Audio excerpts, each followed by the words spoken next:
Hoje a gente vai analisar uma situação que está dando o que falar no mercado, a do Banco do Brasil. O banco vem de um 2025 assim desastroso, as perspectivas para este ano não parecem muito melhores e ainda assim tem muito analista e investidor experiente dizendo que a ação não é um problema, é uma oportunidade, que ela está barata. Como que isso é possível? O que eles estão vendo que a maioria parece estar ignorando? É o clássico conflito, né, entre a narrativa e os dados. De um lado, você tem uma história de pessimismo, de medo, de crise setorial, que é muito fácil de entender e contamina todo mundo, assim. Do outro, você tem os números frios da empresa. Nosso objetivo aqui é justamente fazer essa separação.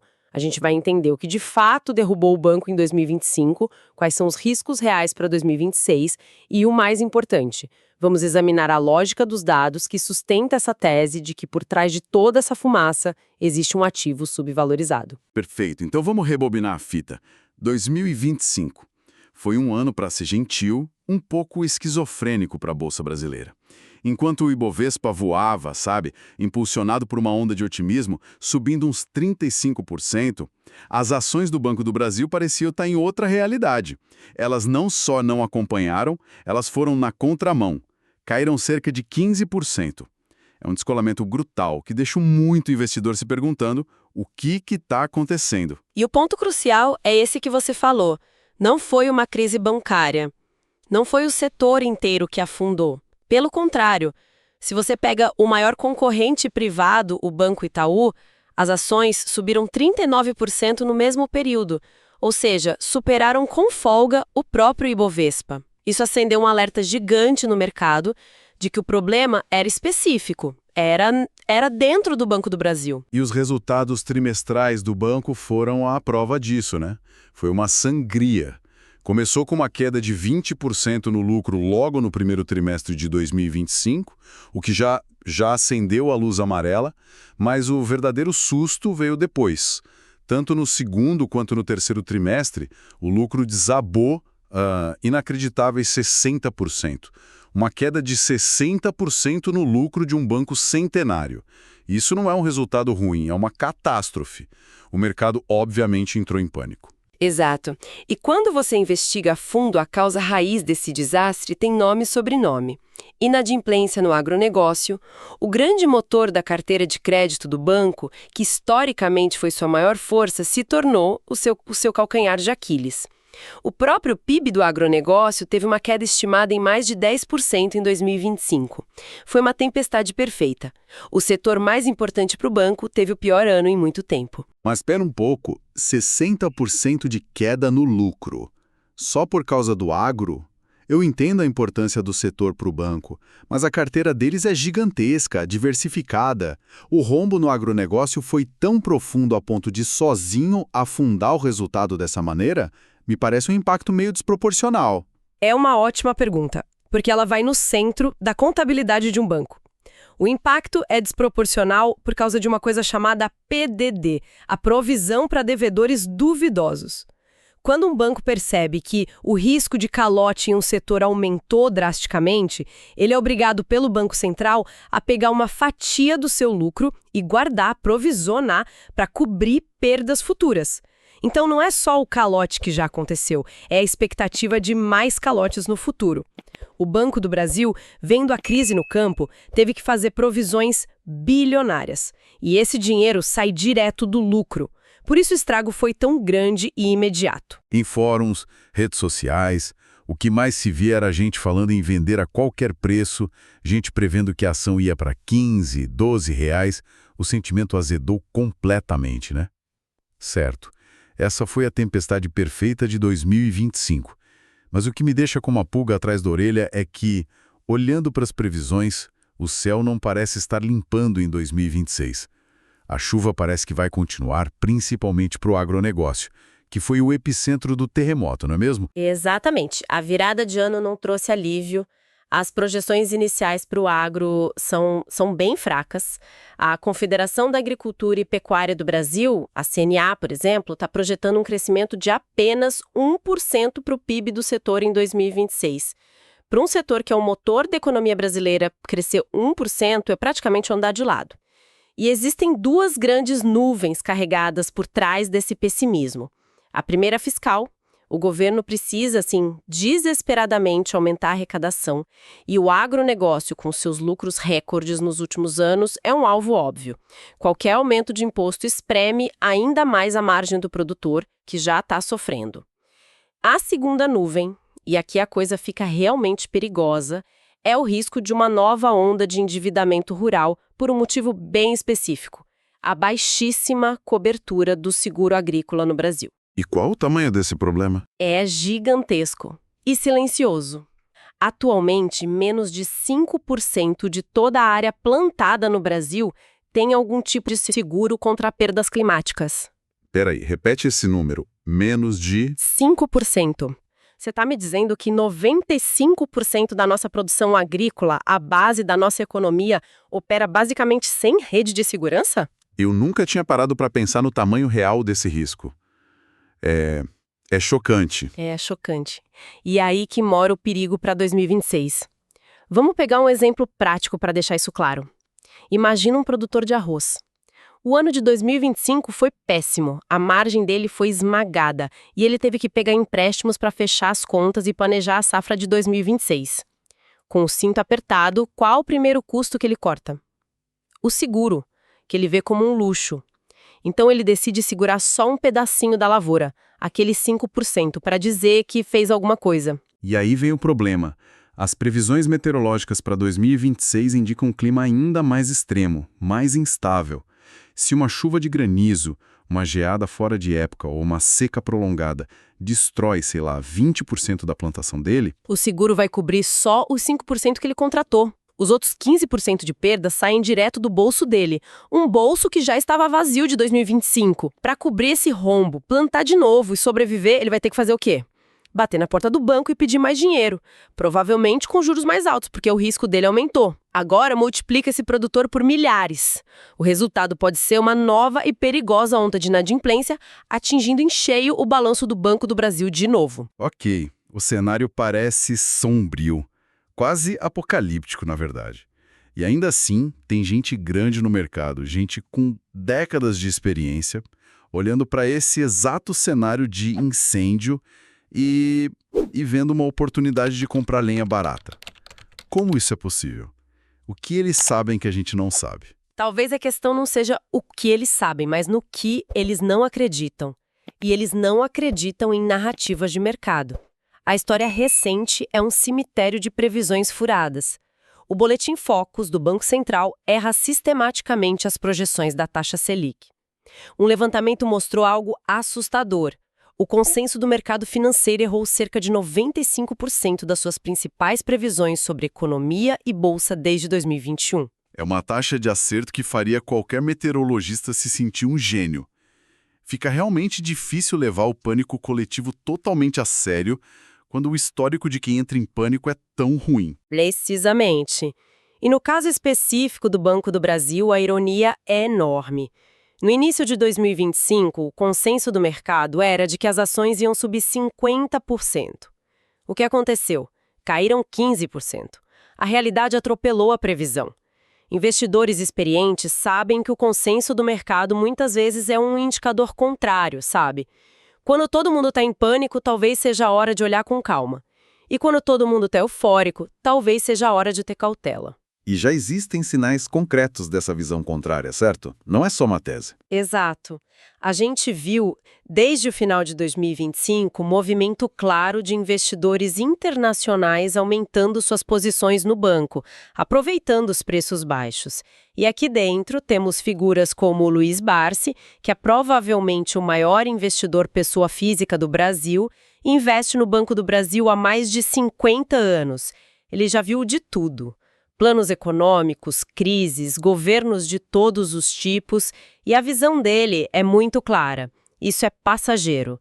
O banco é sólido, a crise no agro é cíclica e ele projeta a cotação voltando para casa acima dos R$30. E é justo dizer que, além do agro, a narrativa pessimista também se alimenta da incerteza política, não é? 2026 é ano eleitoral, o que sempre joga uma sombra sobre as estatais. Com certeza, isso adiciona mais uma camada de complexidade. A tese pessimista tem muitos argumentos fortes. A crise no agro, os juros ainda altos que dificultam a economia e a imprevisibilidade política de um ano de eleição. É um prato cheio para quem quer apostar no caos. A questão é se esses argumentos justificam o preço atual da ação. Então temos de um lado uma narrativa de pânico, que tem seus motivos, e do outro a aposta de investidores experientes de que essa narrativa é exagerada. Onde que está o tirateima? Suponho que a resposta esteja nos números e não nas manchetes. É exatamente essa a filosofia. Tomar decisões com base em fundamentos concretos, em estratégias testadas pelo tempo e ignorar o ruído das previsões.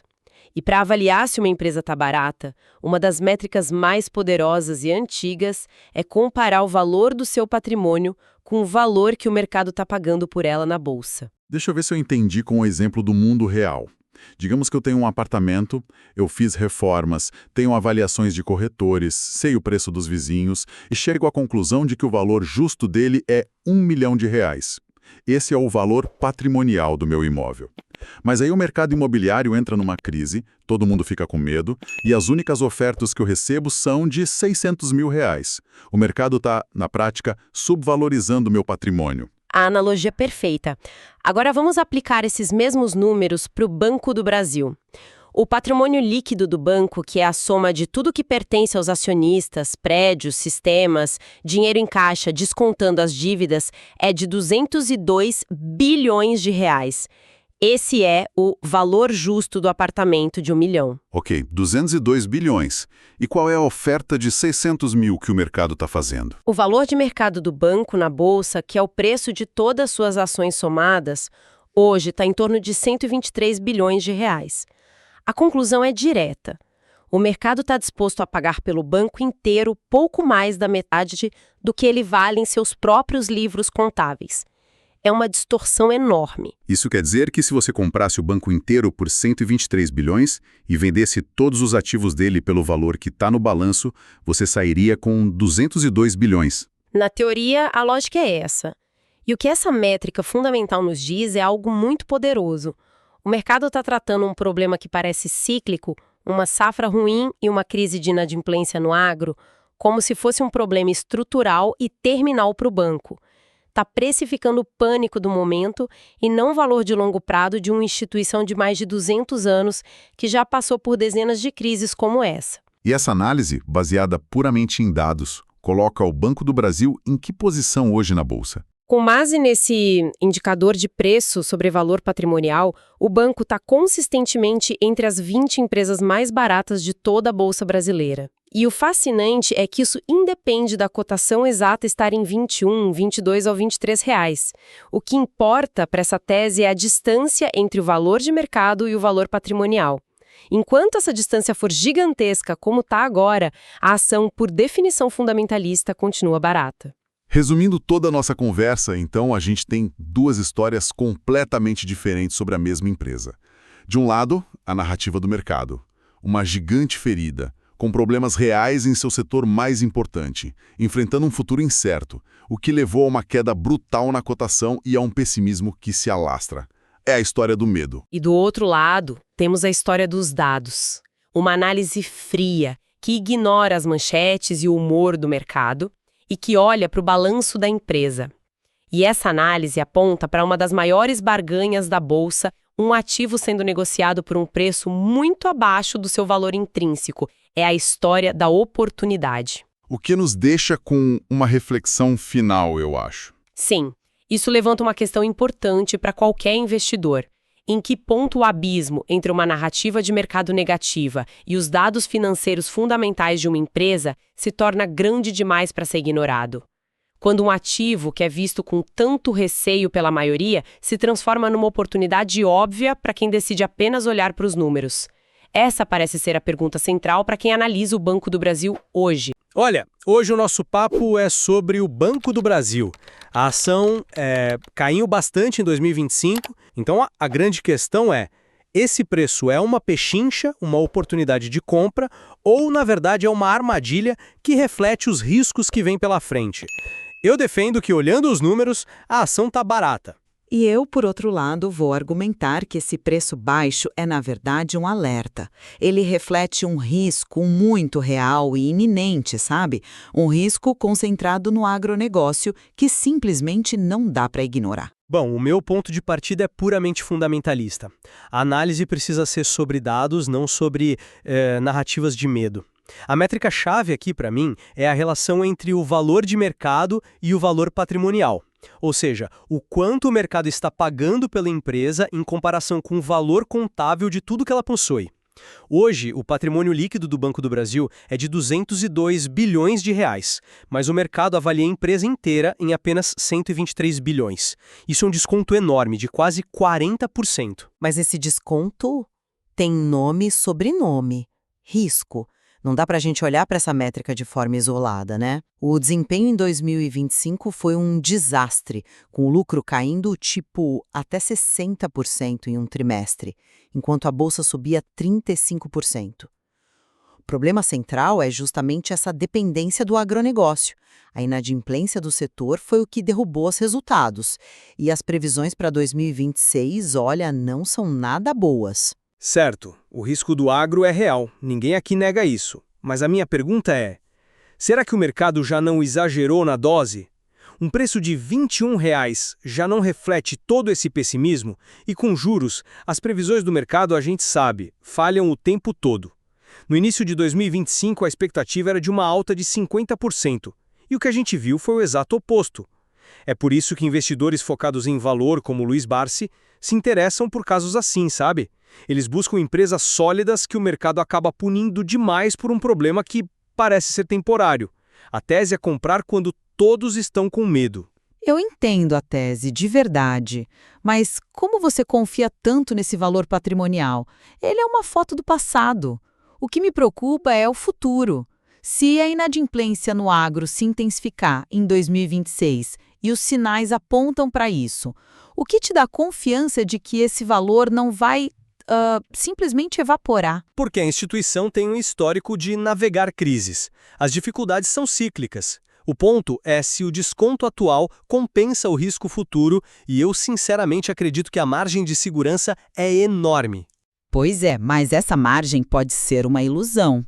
A questão da cobertura de seguro agrícola, por exemplo, é uma bomba relógio. Menos de 5% da área plantada no país tem seguro. Imagina o cenário. Se tivermos um evento climático extremo, uma seca ou uma geada forte, o produtor não tem como pagar o empréstimo. E aí o que acontece? O banco é forçado a aumentar suas provisões para devedores duvidosos, o que na prática come o lucro e derruba o tal valor patrimonial que parece tão sólido hoje. Para mim, o preço baixo não é uma oportunidade, é um alerta sobre a qualidade futura dos ativos. Bom, em resumo, eu volto ao meu ponto inicial. Uma análise fria dos números mostra um banco sendo negociado muito, mas muito abaixo do que ele realmente vale em seus livros.